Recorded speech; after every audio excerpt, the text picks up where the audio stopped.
Ladies and gentlemen, esteemed colleagues, 2 weeks ago a dramatic headline appeared in the Dutch press.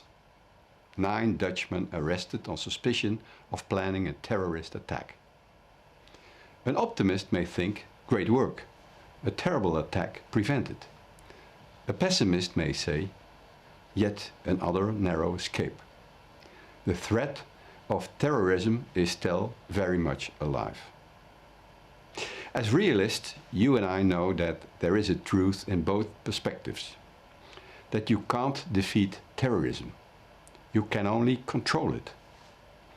And that doing so requires an intricate web of safety nets and measures. Working with experts, organizations and other countries, and bringing to justice those responsible for acts of terrorism. Today, my specific focus is on us, the GCTF members and partners. As a realist, I'm very proud of what the Forum has achieved in the past 10 years. We've built a track record of sustainable solutions and recommendations. Of course, it's difficult to show in fancy spreadsheets how much suffering this has prevented. After all, you cannot quantify things that did not happen. Yet the results are very real nonetheless. Without the Forum's work, the headline I just read to you could have been very different. The stories of people who were vulnerable to radicalization, but instead chose a different path, may also be different. The people we have reached with our efforts. Invisible results that we can be very proud of.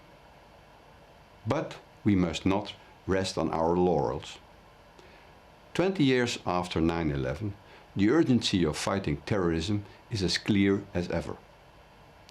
We cannot allow the Sahel, Syria and Iraq to become havens for terrorist groups. Likewise, Afghanistan must not become a base for terrorism again. After 20 years of war, we know that prevention is better than the cure. What's also clear is that we still need to improve our approach. Let me recap on 3 lessons we've learned. First, it's essential not only to fight, but also to prevent terrorism. We need to support those living on the margins of society. Otherwise, they could become the next generation of terrorists. To do this, we have to strengthen civil society, as NGOs know and engage with local communities. We must support good governance, and we must protect the human rights of those most at risk. Second, we need to translate our recommendations into concrete actions, as outlined in the Forum's strategic vision for the next decade.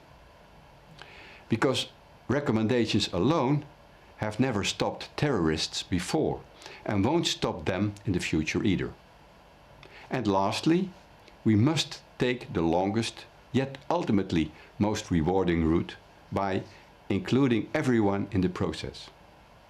Because ultimately, a wide range of perspectives results in solutions that work best. This is illustrated by our most recent consultation rounds on the memorandum we have prepared on countering the financing of terrorism measures while safeguarding civic space. Together with our partners, Morocco and the UN, the Netherlands is proud to be presenting this memorandum later today. We've already taken steps to translate its recommendations into concrete actions. I want to express my deepest gratitude for all the hard work of both co-chairs, Morocco and Canada. We co-chaired this forum for 4 years with Morocco, and we are highly impressed by the dedication and vision that they continue to show. On this day of celebration, let me also thank the founding co-chairs, Turkey and the United States, for their leadership and invaluable contributions since the Forum's inception. Today, 10 years on, my message is threefold.